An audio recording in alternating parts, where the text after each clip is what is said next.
reflexión.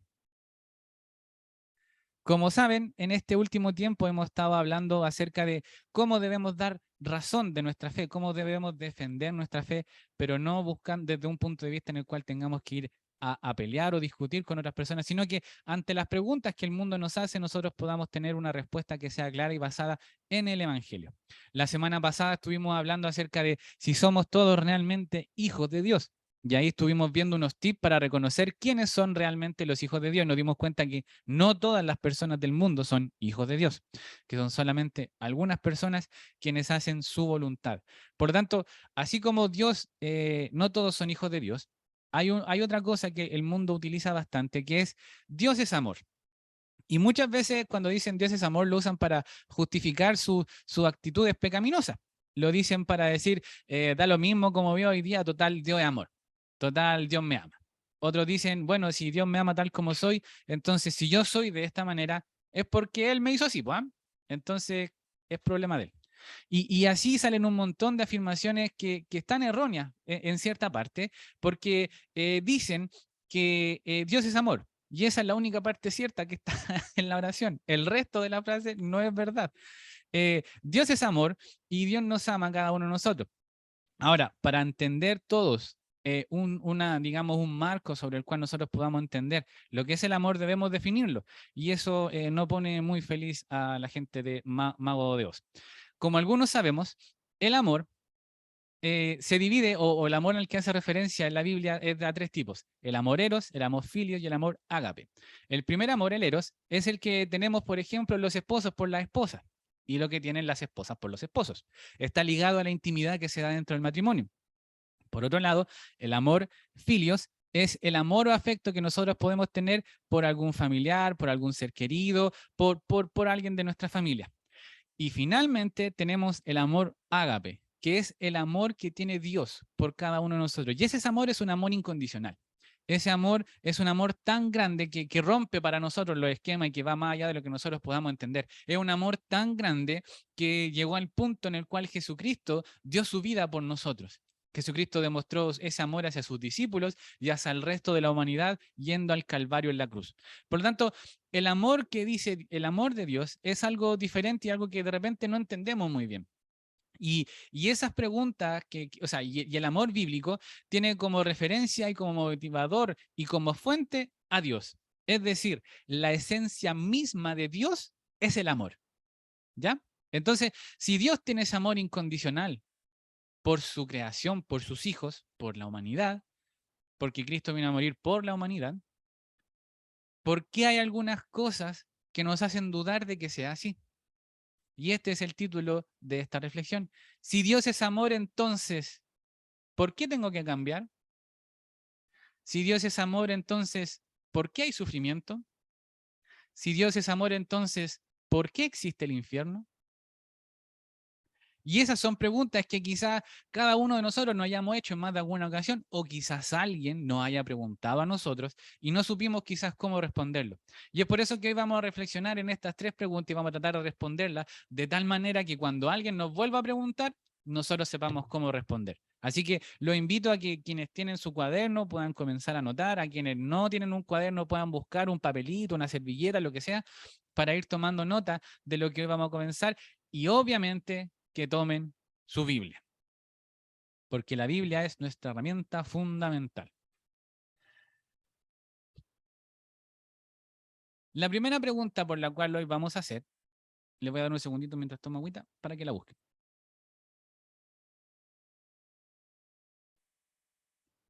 La primera pregunta sobre la cual vamos a reflexionar en esta mañana es: ¿por qué debo cambiar si Dios me ama? Si Dios me hizo de una manera y Él me ama, ¿por qué yo debo cambiar algunas cosas de mi vida? ¿Por qué tengo que dejar de hacer cosas si yo no le hago mal a nadie? Y esto es algo que nosotros debemos tener claro desde un principio, porque primeramente todos nacimos de una naturaleza pecaminosa. Amén. Sí. La semana pasada veíamos en Romanos 3:23 de que por cuanto todos pecaron, todos, todos fueron destituidos de la gloria de Dios, siendo justificados gratuitamente por su gracia mediante la redención que es en Cristo Jesús. todos los que estamos hoy acá heredamos por parte de Adán el pecado que se cometió en Edén. Y eso produjo que nosotros durante gran parte de nuestra vida quisiéramos nosotros ser Dios, que nosotros fuéramos quienes tomamos las decisiones, que nosotros pudiésemos tomar el lugar de Dios y determinar qué cosas debíamos hacer. Por lo tanto, a Dios lo teníamos relegado a un segundo, un tercero, un cuarto lugar, o quizás lo consideramos solamente como alguien que nos cumplía los deseos, alguien a quien nosotros íbamos cuando teníamos una necesidad, y que si le pedíamos bien de buena manera y si lo hacíamos bien y bonito, él nos respondía conforme a lo que nosotros queríamos. Eso estaba completamente errado, porque Dios no es eso. Esa condición de pecado que nosotros teníamos es lo que nos trajo, perdón, y es, como les decía, se trajo consecuencia del pecado por la carne. Y esa condición corrompió el molde con el que Dios nos hizo. Nuestra carne y Satanás buscaron tomarse de esa situación de pecado para deformar en nosotros el diseño con el que Dios nos diseñó. Ese diseño que Dios tuvo en su corazón y en su mente de ti y de mí, el pecado, Satanás y nuestra carne buscaron deformarla. Por lo tanto, en ese tiempo, esa corrupción que generó en nosotros, en el diseño que Dios hizo para cada uno de nosotros, nos llevó a tomar decisiones que no estaban tan buenas. Nos llevó a cauterizar nuestro juicio y nuestro entendimiento, y esto estuvo tan cauterizado en algún momento de nuestras vidas que llegamos a abrazar ideologías que van en contra del diseño de Dios, pensando que, bueno, da lo mismo si total el amor es amor. Da lo mismo lo que hagan ellos y total, el amor es el amor. Y eso quizás generó que tu identidad en algún momento se transformara, que tu identidad fuera transformada, ya que con el deseo de encajar en algún lugar, tuviste que ceder a algunos de las cosas que Dios decía en tu palabra. Ahora, más de alguno de nosotros ha pasado toda su vida o gran parte de su vida siendo parte de una iglesia. Y eso tampoco nos aseguraba el hecho de que Cristo fuese la primera, que Cristo estuviese en nuestros corazones y que nosotros fuésemos realmente hijos que le agradeciéramos a Él. Quizás durante muchos años dijimos que Cristo era nuestro Señor, pero realmente Él no fue nuestro Señor. Y en el momento en el cual recibimos a Cristo realmente como nuestro Señor y nuestro Salvador, Él fue quitando aquellas cosas de nuestros corazones. Él fue quitando esas cosas que no correspondían de nuestro entendimiento para poder ser renovados a través de su palabra. Y esto no es algo que nosotros de repente anduviésemos buscando, sino que fue solamente la obra del Espíritu Santo obrando en nosotros lo que nos fue cambiando. Porque cuando Cristo llega a nuestra vida, es Él el que fue limpiando nuestro ser y Él fue quien fue, él es quien va transformándonos conforme al diseño con el que Dios nos creó. Es decir, cuando nosotros llegamos a Cristo es como si nos pusiéramos delante de una luz. Y esa luz es la palabra de Dios. Y cuando nos ponemos delante de esa luz es tan brillante, es tan fuerte, que alumbra hasta lo más profundo de nuestro ser y vamos reconociendo todas nuestras fallas. Y vamos viendo dónde tenemos esas manchitas. Y nos percatamos de cuánto daño nos hicimos a nosotros mismos creyendo que hacíamos algo bueno. Empezamos a darnos cuenta que el hecho de quizás durante mucho tiempo haber tomado cantidades absurdas de alcohol no nos hizo ningún bien. Que el consumir quizás ciertas drogas tampoco nos hizo muy bien. Que de repente cuando andábamos de enamorados o enamoradas por la vida y nos andábamos entregando a cualquier persona, buscábamos deleitar nuestra carne por el pecado. Y eso obviamente hoy nosotros sabemos que no solamente nos destruían, sino que también nos alejaban de Dios. Por eso hoy nosotros podemos pararnos y decir a ciencia cierta que hemos sido renovados y transformados. Pero no ha sido porque alguien nos agarró a bibliazos, sino que ha sido porque la palabra de Dios ha sido nuestro deleite. Y esa palabra de Dios es la que hace la transformación en nosotros.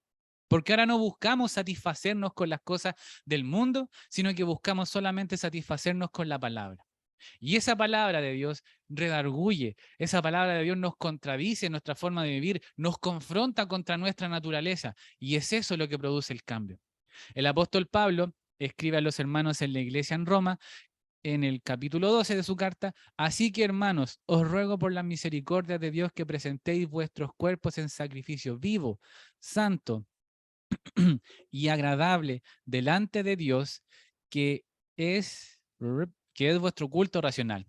No os conforméis a este siglo, sino transformaos por medio de la renovación de vuestro entendimiento, para que comprobéis cuál sea la buena voluntad de Dios, agradable y perfecta.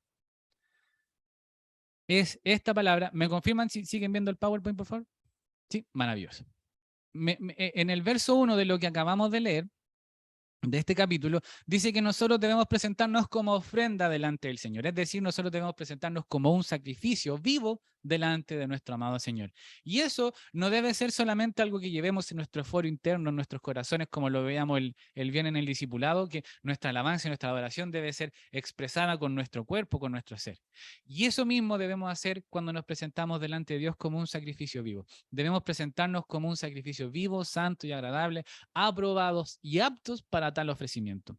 Y solamente podemos ser aptos y agradables para tal ofrecimiento cuando nosotros hacemos lo que dice en el versículo 2.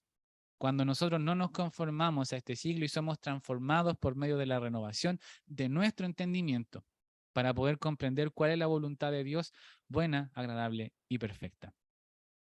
Cuando estamos frente a la luz de las Escrituras, comienza a pasar en nosotros una metamorfosis, que es la palabra que usa Pablo.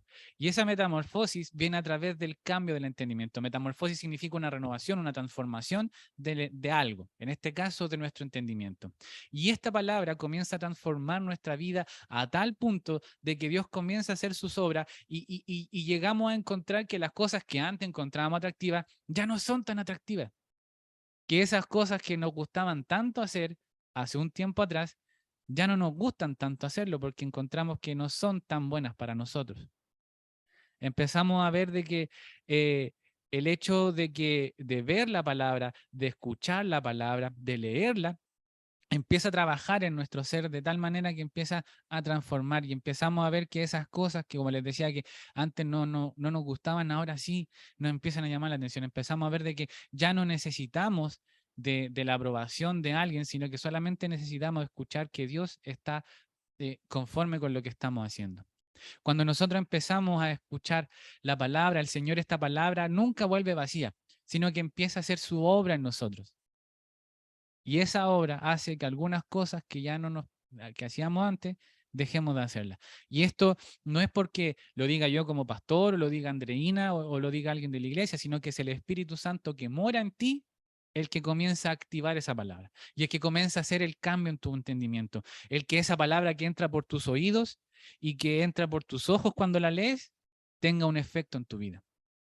Cuando nuestro entendimiento es transformado, podemos ver realmente cuál es la buena voluntad de Dios, que es agradable y perfecta. Y podemos entender que Dios no nos quiere sumidos en el pecado, sino que nos quiere sumidos en su presencia. Que seamos verdaderos hijos, que le alabemos, que le adoremos, que le obedezcamos, que le demos honra, que le demos satisfacción con lo que hagamos, que busquemos agradar su corazón.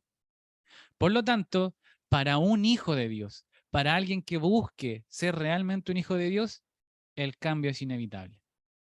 Queramos o no, vamos a cambiar. De los que estamos acá hoy, ¿a cuántos les ha pasado que miran su vida hacia un año atrás o unas semanas atrás y ven el cambio que Dios ha hecho en sus vidas? Amén. A ninguno lo agarramos bibliazos para que hagan el cambio. A ninguno anduvimos atrás de ustedes ahí atosigándolos para que hagan el cambio. Fue el Espíritu Santo el que los llevó a ustedes a transformar su entendimiento. Y las cosas que antes le parecían chistosas, quizás como el humor en doble sentido, ya no le parece tan chistoso. Ya no le parece atractivo el sentarse a pasar toda la noche tomando o fumando o salir a buscar a un chiquillo o una chiquilla para tener algo por un rato, sino que solamente nos parece atractivo el querer pasar tiempo con Dios, el querer buscar más de su rostro, el querer pasar más tiempo con Él. Y esto, como les decía, no es por palabra de hombre, no es por la elocuencia que yo pueda tener o por la elocuencia que pueda tener Andreina, sino que solamente el Espíritu Santo obrando en tu vida. Es el Espíritu Santo transformando tu corazón, transformando tu vida y tu entendimiento. Porque desde el momento en el cual recibiste a Cristo como tu Señor y tu Salvador, te convertiste en morada del Espíritu Santo de Dios. Y es eso, es Él lo que hace el cambio en tu vida. Por lo tanto, Dios te ama tanto que no quiere verte sumido en el pecado. Dios te ama tanto que no quiere verte tal cual estabas. Él quiere verte como Él te hizo. Él quiere que tú vuelvas al diseño que Él hizo y que el pecado deformó. Por lo tanto, para nosotros, los hijos de Dios, es inevitable el cambio. Y porque nos ama, Él no quiere que sigamos igual. La siguiente pregunta sobre la cual vamos a reflexionar es quizá un poco más difícil de entender. No es quizá, es realmente un poco más difícil de entender. Y es que cuando nosotros pensamos de que Dios es amor, eh, nos preguntamos por qué de repente hay sufrimiento, por qué tenemos que sufrir. Cada uno de los que estamos acá sabemos que Dios es un Padre amoroso, amén. Y que ese Padre amoroso se encarga de cuidarnos, se encarga de protegernos, que nos bendice en todo momento, que Él nos da la sanidad física y la sanidad espiritual, que nuestro Dios nos ha liberado y Él se encarga de bendecirnos día tras día y un montón de otras cosas más de las cuales quizás no nos damos cuenta. Entonces, si Él es así, ¿por qué a veces tenemos que sufrir? Pareciera que nosotros por mucho que intentemos evitar el sufrimiento, esa parte amarga de nuestra vida va a estar. No nos gustaría tener que pasar por eso. No nos gustaría ver a nuestros hijos, a nuestros sobrinos, a nuestros parientes o a nuestros amigos que pasen por esa situación. Pero a veces nos toca padecer. Y nos toca padecer un poquito. Si Cristo tuvo que padecer en la cruz del Calvario, si Cristo tuvo que padecer durante muchas horas el sacrificio previo a entregarse en la cruz por nosotros, yo creo que nosotros no somos quienes para poder decir, no, Señor, yo no quiero sufrir. Cuando nosotros hablamos sobre el sufrimiento, es inevitable poder recordar a nuestro querido hermano Job. Y Job muchas veces se levanta como un mártir al que le tocó sufrir 1001 cosas durante su vida. Y es cierto, a Job le tocó muy difícil. Y es por eso que quiero que puedan abrir sus Biblias y busquen en el libro de Job, capítulo 1, versículos del 3 al 18. Si no tiene su Biblia a mano, lo tenemos acá. Yo voy a leer la traducción, la nueva traducción viviente, por si no les cuadra con lo que está en su Biblia Reina Valera, les comento que yo voy a leer la nueva traducción viviente. Dice más o menos así, Job capítulo 1, versículos del 13 al 18. Un día, cuando los hijos y las hijas de Job celebraban en casa del hermano mayor, llegó un mensajero a casa de Job con las siguientes noticias. Sus bueyes estaban arando y los burros comiendo a su lado, cuando los sabeos nos asaltaron, robaron todos los animales y mataron a los trabajadores. Y yo soy el único que escapó para contárselo. Mientras este mensajero todavía hablaba, llegó otro con esta noticia. Cayó del cielo el fuego de Dios y calcinó a las ovejas y a todos los pastores. Yo soy el único que escapó para contárselo. Ya empezó un mal día, Job. Siguiente. Mientras este mensajero todavía hablaba, llegó un tercero con esta noticia. 3 bandas de saqueadores caldeos robaron sus camellos y mataron a los sirvientes. Yo soy el único que escapó para contárselo. No había terminado de hablar el tercer mensajero cuando llegó otro con esta noticia. Sus hijos e hijas estaban festejando en casa del hermano mayor y de pronto un fuerte viento del desierto llegó y azotó la casa por los 4 costados. La casa se vino abajo y todos ellos murieron. Yo soy el único que escapó para contárselo. Difícil situación la que le pasó a Job. Pero ¿usted cree que esto queda ahí? Para nada. Capítulo 2, versículo 7. Entonces Satanás salió de la presencia del Señor e hirió a Job con terribles llagas en la piel desde la cabeza hasta los pies. Job, sentado entre cenizas, se rascaba con un trozo de teja. Su esposa le dijo, ¿todavía intentas conservar tu integridad? Maldice a Dios y muérete. ¿Qué ayuda idónea tenía Job en ese momento? Sin duda, le pasó algo terrible y su esposa, en vez de animarlo, lo tira más abajo. Y sin duda para nosotros debe llamarnos la atención, porque nos quedamos solamente con el sufrimiento de Job, pero olvidamos lo que pasa en el versículo 10 de Job 2, que dice más o menos así. Sin embargo, Job contestó, hablas como una mujer necia. ¿Aceptaremos solo las cosas buenas que vienen de la mano de Dios y nunca lo malo? A pesar de todo, Job no dijo nada incorrecto.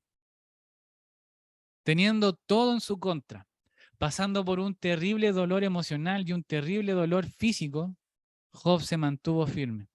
Y él en ningún momento habló mal de nuestro Señor. Si bien es cierto, él le reclamó a Dios por su sufrimiento y le pidió no haber nacido, él en ningún momento reclamó a Dios porque Dios era malo.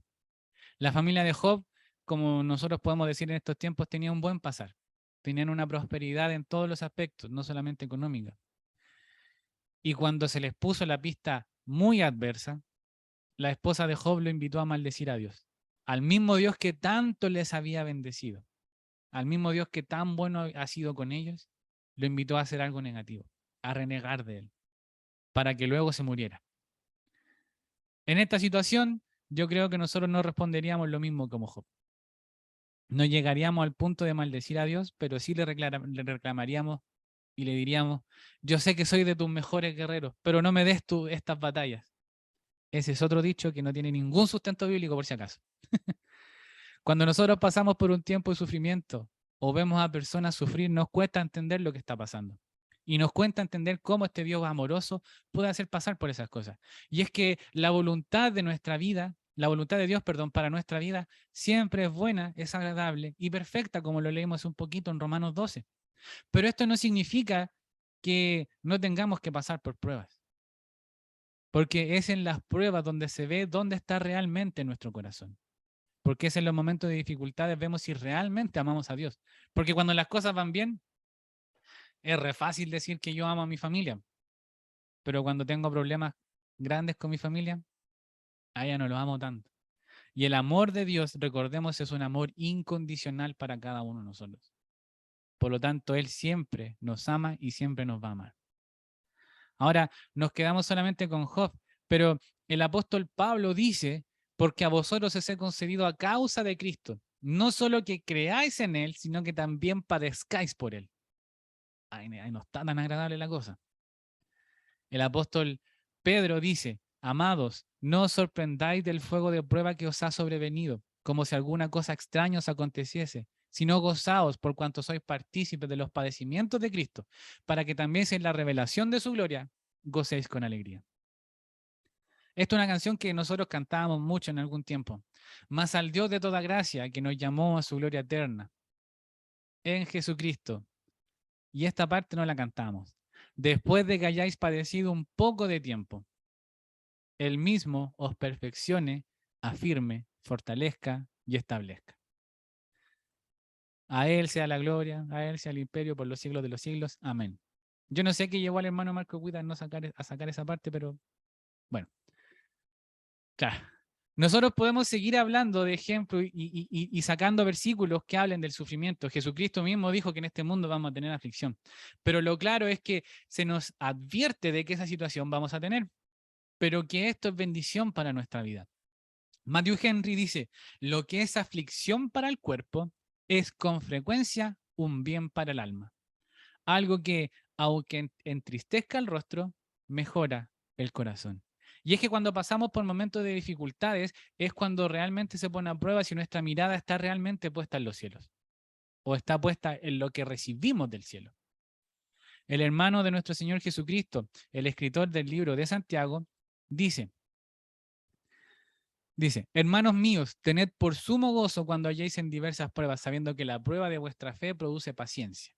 El sufrimiento por las pruebas produce lo que acabamos de leer, paciencia. Y estas situaciones no son porque Dios tuvo un capricho, sino que Él tiene un propósito que debemos consultarle a Él, que debemos acercarnos a Él. Y en vez de quejarnos y reclamar, con humildad debemos consultarle, Señor, cuál es el propósito de este tiempo.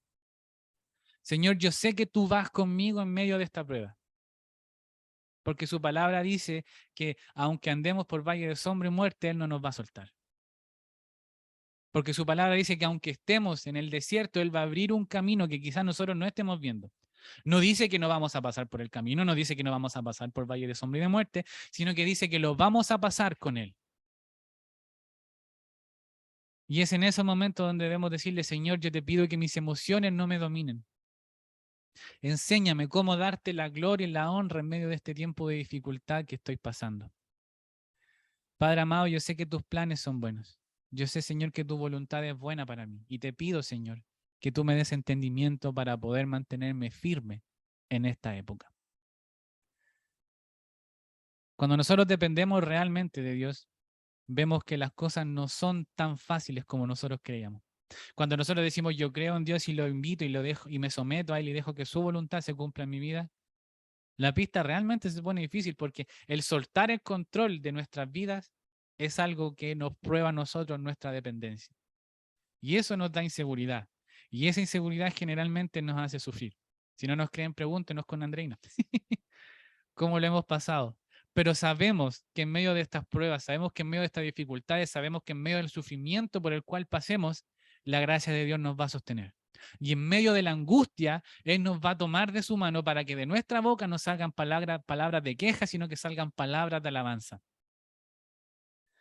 Para que nosotros podamos ser, como lo dice el escritor de Hebreos que está aquí escrito, que está aquí proyectado.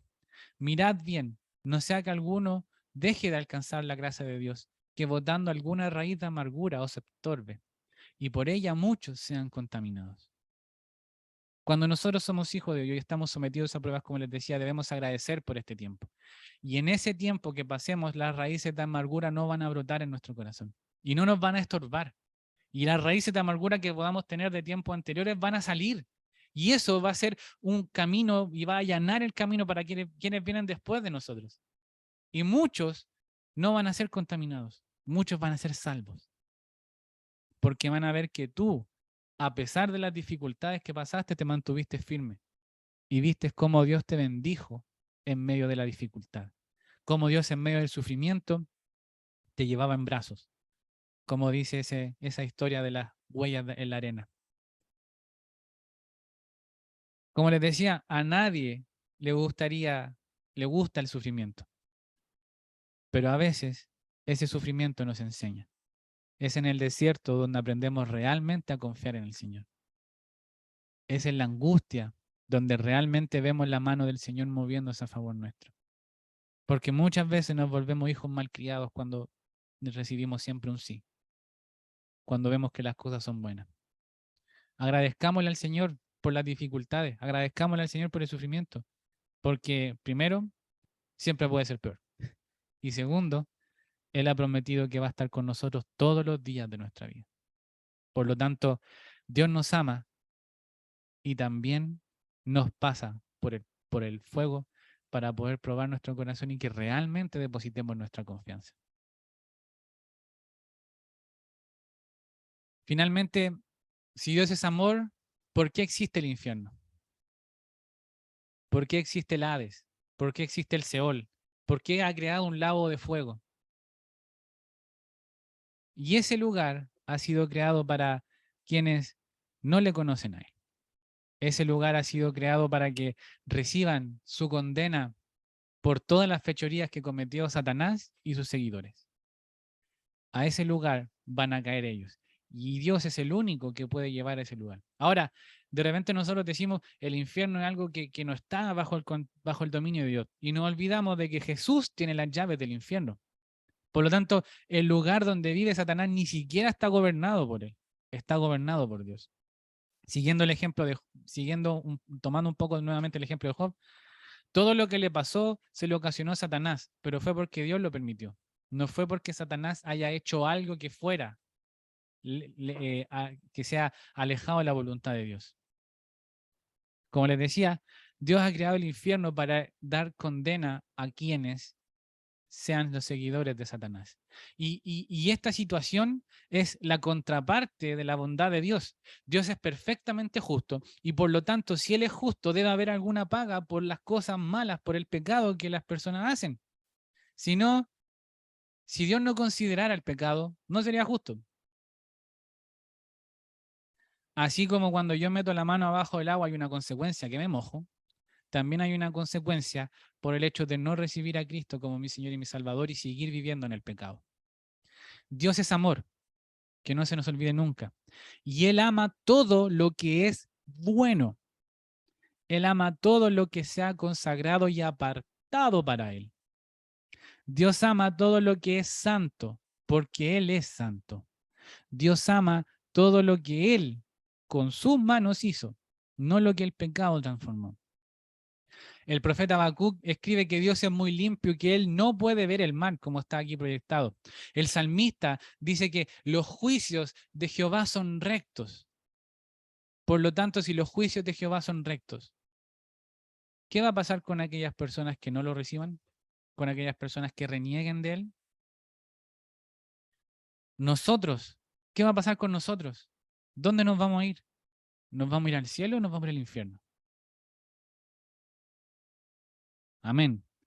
Amén. Aquellas personas que dijeron al cielo. Para nosotros, o al menos los que estuvieron en la primera clase del discipulado, no nos vamos a ir al infierno. Los demás no lo sé. No, mentira. Todos nosotros hemos recibido a Cristo como nuestro Señor y nuestro Salvador. Amén. Amén. Amén. Y cuando nosotros recibimos a Amén. Cristo como nuestro Señor y nuestro Salvador, hacemos lo que dice en Romanos 10:9. Nosotros confesamos con nuestra boca que Jesús es el Señor. Amén. Y creemos en nuestro Amén. corazón, o sea, creemos en lo más profundo de nuestro ser que Dios le levantó de los muertos. Amén. Amén. Por lo tanto, somos salvos. Por lo tanto, el infierno no es un lugar que esté hecho para ti o para mí. Así que podemos estar tranquilos. ¿Nos vamos a relajar por eso? No. Debemos predicarle a quienes están cerca de nosotros para que puedan alcanzar esa salvación y puedan evitar también el lago de fuego. O si no, que traten de usar harto tiempo pantalones cortos porque no sabemos cuándo el Señor los va a llamar a su presencia y su destino ya está marcado. Pablo escribe a los hermanos en Roma, como lo vimos al principio, que porque por cuanto pecaron, todos estábamos destituidos de la gloria de Dios en el capítulo 3. Y el hecho de estar en esta condición de destituidos de la gloria de Dios nos hacía merecedores del castigo por nuestras faltas. Aquellas personas a las cuales se le ha predicado el Evangelio y no han querido recibir a Cristo como su Señor y su Salvador, lamentablemente están marcando su destino y están condenándose. Y es que solamente a través de Cristo Jesús nosotros podemos recibir el perdón de nuestros pecados y ser renovados y ser transformados a la imagen con la que Dios nos creó. Cristo en la cruz tomó nuestro lugar de condenación. Ahora, ¿será que ese beneficio de que Cristo tomó en la cruz nuestro lugar es solamente para nosotros que somos casa de oración? Para nada. Para nada. Porque el deseo de Jesús es que ninguno se pierda, como dice, y el deseo de Dios también es que ninguno se pierda, como dice el apóstol Pedro. No es que Dios sea lento para cumplir su promesa, esa promesa de que Él volverá, como algunos piensan. Lo que pasa es que Dios tiene paciencia con ustedes porque Él no quiere que nadie muera, sino que todos vuelvan a obedecerle. Si Dios no amara a los hombres y a las mujeres que ha creado, Él hace rato hubiera cumplido su promesa, ¿cierto? Porque nosotros, ¿cuántas oportunidades tuvimos antes de recibir a Cristo como nuestro Señor y nuestro Salvador? Y la rechazamos. Es más, ¿cuántas veces incluso escuchamos y muchos de nosotros pasamos años en una iglesia quizás escuchando una palabra que entraba por un oído y salía por el otro? Y quizás en más de alguna ocasión se hizo la invitación para que pasen al altar quienes quieran recibir a Cristo. Y nosotros dijimos, no, porque nosotros íbamos a la iglesia. Pero eso no significaba que nosotros habíamos recibido a Cristo como nuestro Señor y nuestro Salvador. Quizás tuviste un familiar que por años te predicó y no lo escuchaste y dijiste, ya me va a hablar de nuevo. Porque quizás pensaste, ya, el fanático, me viene a hablar de nuevo. Pero Dios en su infinito amor y en su infinita paciencia puso gente durante años alrededor tuyo para que tú pudieses acercarte a Él. Dios en su infinito amor ha decidido no cumplir su promesa hasta que todos puedan volver a obedecerle, hasta que todos puedan reconocerle a Él como su Señor y su Salvador y vivan como ovejas de su prado, como pueblo escogido por Él y sean quitados de la lista a los que van al infierno. Juan dice que de tal manera, o sea, a tal punto, es lo mismo que decir, es tan grande el amor que Dios tiene por el mundo que envió a su Hijo a morir, para que todos los que en Él creen no se pierdan y puedan tener vida eterna.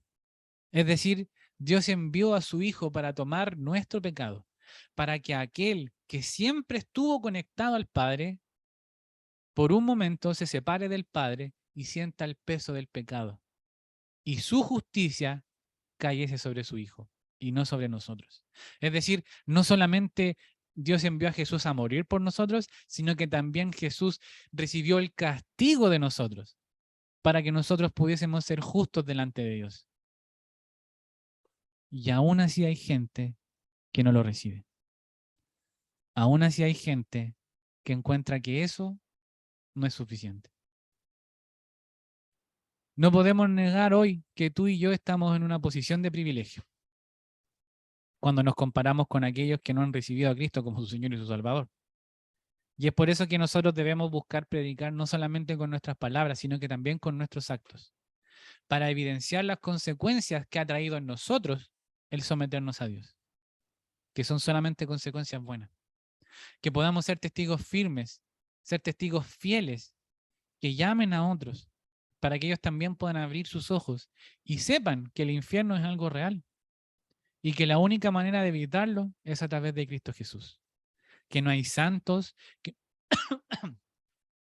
que no hay figuras de yeso que lo puedan hacer, que tampoco sirve decir, ya no importa, voy a vivir mi vida y total como Dios me ama, antes de morirme nomás, le pido perdón y me arrepiento.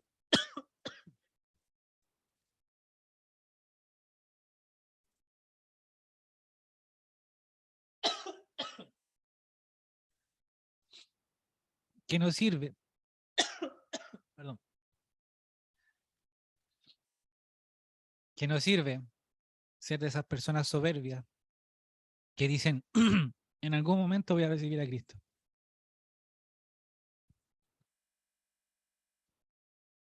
No sé si se acuerdan, pero aún me retumban las palabras de esa persona a la cual yo le prediqué en el trabajo y me dijo, ¿sabe qué, amigo? Quizás más adelante me convierto, quizás más adelante recibo a Dios, pero ahora quiero seguir como estoy.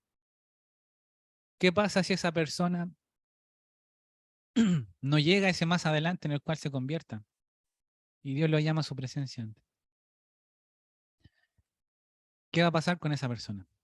Lamentablemente su destino ya está marcado junto a Satanás. ¿Por qué? Porque su pecado lo sigue dominando.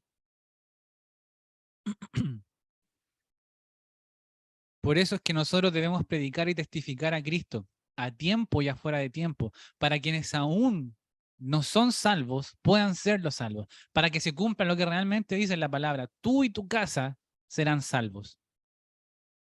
Hoy nosotros podemos ver las cosas desde una vereda en la cual nos sentimos tranquilos. Amén. Hoy nosotros sabemos que Cristo mora en nuestros corazones a través del Espíritu Santo. Y entendemos que como Dios nos ama tanto, Él nos va transformando, porque su palabra renueva nuestro entendimiento. Entendemos también que si bien es cierto en este mundo vamos a tener aflicciones, vamos a tener sufrimiento, no los vamos a pasar solos. Y que si pasamos por ese periodo de pruebas, por ese periodo de sufrimiento, no es porque a Dios se haya encaprichado y no haya quitado sus bendiciones, sino que es para que podamos validar y probar nuestros corazones dónde realmente está plantado. Para que recordemos de que en medio del sufrimiento Él nos va a acompañar. Y que podamos entender de que el amor de Dios es lo que nos mantiene firmes. Hoy también nosotros podemos entender de que el amor que Dios tiene por la humanidad tiene dos caras. Una que lleva de vuelta a la Nueva Jerusalén y otra que lleva al infierno. Y en el infierno no es un lugar donde precisamente hay fiestas desenfrenadas, con alcohol y todas esas cosas, con música estruendosa, sino que es un lugar de sufrimiento. Y es por eso que tú y yo hoy estamos encargados de poder compartir con quienes no conocen a Cristo lo que ellos están ganando. De poder explicarles, mira, ¿sabes qué? Hoy estás pasando por una situación difícil, pero es porque Dios quiere saber dónde está tu corazón. De que hoy nosotros podamos entender de que, y podamos también hacer entender a otras personas de que las cosas por las cuales están pasando, las dificultades por las cuales están pasando, no son porque sí nomás, sino que tienen un propósito. Es una tarea para que nosotros podamos recordar y podamos defender con plena certeza y con plena convicción lo que creemos, para que otros puedan entender y para que otros puedan pasar a la misma vereda en la cual hoy estamos nosotros. Esta serie de Defendiendo Nuestra Fe, como lo hemos dicho hasta el cansancio, no es para que nos agarremos con otras personas, sino que es para que nosotros podamos defender con fundamentos lo que creemos, para que nosotros podamos cimentarnos también. Y si hay alguna duda en nuestro corazón, podamos echarla afuera y podamos cimentar nuestro entendimiento en la palabra que es de Dios. Que podamos recibir el entendimiento, que podamos recibir y podamos ser renovados y transformados, y podamos dar argumentos sólidos sobre por qué creemos en lo que creemos.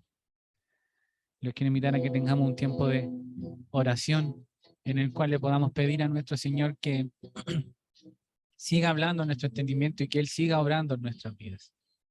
Les invito a que podamos tener un tiempo en el cual nos podamos presentar a Él y cada uno le pueda pedir que sea obrando en usted, que sea obrando en su entendimiento y que le dé fuerza y sabiduría para poder testificar de su nombre donde quiera que esté. Amén. Téngase ahí unos segunditos para poder presentarse delante del Señor y pedirle que le dé gracia, que le dé sabiduría y que estas palabras que hemos estado viendo con el sustento bíblico no sea solamente algo que quede en nosotros y podamos hacer como un check, que ya tenemos la respuesta ingeniosa para cuando alguien nos pregunte, sino que podamos vivirlo y creerlo realmente. Que si estamos pasando por dificultad no es porque Dios no nos quiera, sino que porque necesitamos alinear nuestro corazón con Él. Que si nos asustamos por el infierno porque es un lugar real, esto nos despierte y podamos ir y predicarle a quienes queremos para que no lleguen a ese lugar. Que nosotros también podamos entender que Dios nos ama tanto que Él quiere transformar nuestra vida y que Él lo va a hacer a través de su Santo Espíritu.